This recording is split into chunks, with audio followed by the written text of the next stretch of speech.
Oh, great. Mr. Demistura, it's great to see you. Thank you. Thank you, Farhan. Glad to be with you. The reporters are here and ready for you, so please, the floor is yours. Thank you very much. And good afternoon from Brussels.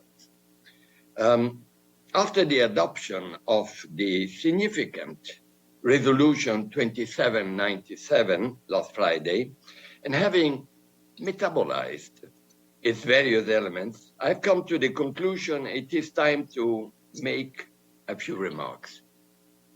And I know some of you have been very curious about it. First, the Resolution 2797 is significant. And it's significant also because it demonstrates a renewed international energy and determination to resolve this conflict of 50 years. We didn't have it before. This has become particularly relevant now, this type of energy. As I've been saying once to member states, the UN Secretariat sometimes is like a sailing boat. It has the experience to reach a safe destination, but to do so, it requires a strong and constant wind, which means a serious engagement by one or more members of the Security Council and beyond. The Resolution 2797 was the result of a very proactive engagement of the pen holder through Dr. Masad Boulos and Ambassador Mike Waltz and other concerned members of the Council, including perhaps, I could say, even those who abstained or did not vote. Everyone was in one form or the other involved. The Resolution 2797, in its very articulated paragraph, does provide, and I stress this word, a framework for negotiations. It does not prescribe an outcome, which will, as always, in order to be sustainable, be the result of negotiations conducted in good faith. Let's remind everyone that engaging in negotiations does not mean automatically to accept the outcome. But the important thing is to be part of them. So where are we today? Well, we are eagerly awaiting to see from Morocco the content of an expanded and updated autonomy plan as requested in my address to the Security Council October 16, 2024, and announced by His Majesty the King Mohammed VI in his recent address. In view of the strong support and substantive mandate provided by the Security Council Resolution 2797 to the Secretary General and his personal envoy, our own follow-up plan will be initially to call all the parties to submit proposals and suggestions in order to allow the UN to develop a broad agenda for direct or even, if necessary, indirect talks on the most relevant issues.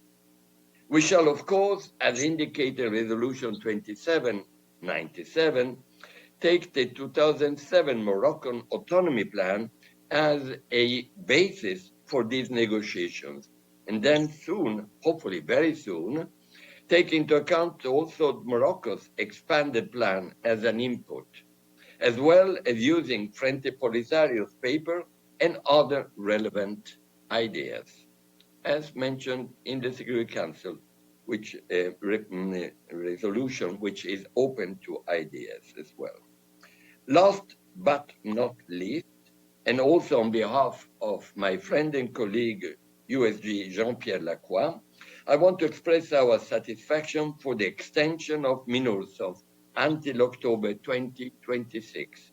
This will certainly help to create an atmosphere of stability needed to accompany the future negotiations. In conclusion, now starts the real work towards a mutually agreed solution of the 50-year-old conflict. And I count on the parties and the members of the Security Council to be constructively, constantly engaged in order to keep a positive momentum.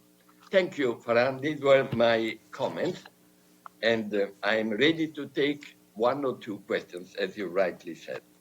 Okay, great. Thank you very much for that. I'll open up the floor for questions at this stage. Yes, Dulcie. Thanks very much. I just wanted to ask you about the reaction to the resolution. The Moroccans say it's very pro-Moroccan, and I think the Western Sahara people also feel it's very positive for them. But where's the reality? Thanks. Well, I'm surprised you're asking this type of question with your great experience of knowing that resolutions, as you know, is a framework, is a roadmap, is an indication. Now we will be able to tell you, I hope soon, soon than later, how all this can translate into what we all want, a sustainable, mutually agreed outcome. The atmospherics are in the right direction. Now start the real work. So let's talk in about a month about that. Thank you, Mr. Demistura. My question is about paragraph 2 of the resolution. It talks about facilitating the negotiations based on the Moroccan suggestion of self-rule or self-autonomy. That would the aim to reach a just, permanent end to the conflict that agreed by both parties. How could this mixture of the suggestion in Morocco would lead to a permanent, just, and acceptable to both parties resolution? Well, I'm sure you read the resolution. I can see you have done it. So yeah. It is a very articulated resolution. Every word has been calculated and is part of a discussion or a compromise, anyway, of a message. There are many messages in it, and all of them, in a way, can, if properly utilized, lead towards a discussion, a negotiation, frankly, a real negotiation on the outcome of this conflict. For instance, I give you one example. There are several, actually. They are very clear who are the parties. The parties now are Morocco, Polisario, and Algeria and Mauritania. It's very clear that the principle of self-determination is there. There is a clear reference to Moroccan sovereignty, as you know. There is the Charter of the UN being mentioned clearly. There is a need and a clearly expressed need for a mutually agreed solution. There is a genuine autonomy requirement. In other words, not just autonomy, but a genuine autonomy. And there is an opening for submitting ideas to support a final mutually agreed solution. In other words, there is an option and a possibility for a genuine, real discussion. Of course, discreet at the beginning, hopefully then in a more open way. There is a concern for the funding for the Sahrawi refugees, which was a concern, and we were always worried where they would not be there. There is a standard request for no preconditions, which will help the facilitators to actually avoid that there are immediately preconditions. And then there is a role given, a mandate to the Secretary General and to the personal envoy to not only facilitating, but conducting negotiations. Well, all that taking as a basis the autonomy plan, but also open, as you could see, for a lot of other and constructive ideas. And then there is the renewal of MINURSO. You see how many points are coming together. Each of them is important to one side or the other, and hopefully to both of them if we properly present them. Okay. Do we have time for one last question? Yes, but that should be the last, I'm afraid. Okay. Evelyn. Yes, how do you do, sir? Evelyn Leopold. We've met over many years.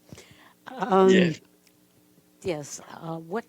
I'm sorry. Did you say something? No. What did you? Is the Polisario happy with this deal? Well, Evelyn, I think you should ask them, frankly. I would not ever paraphrase whatever the position on every party is there. What I do know that we are going to engage them following this resolution. And I hope they will be a part of this engagement. Thank you.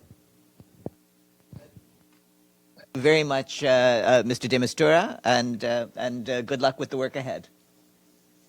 Thank you, Farhan. Thank you very much.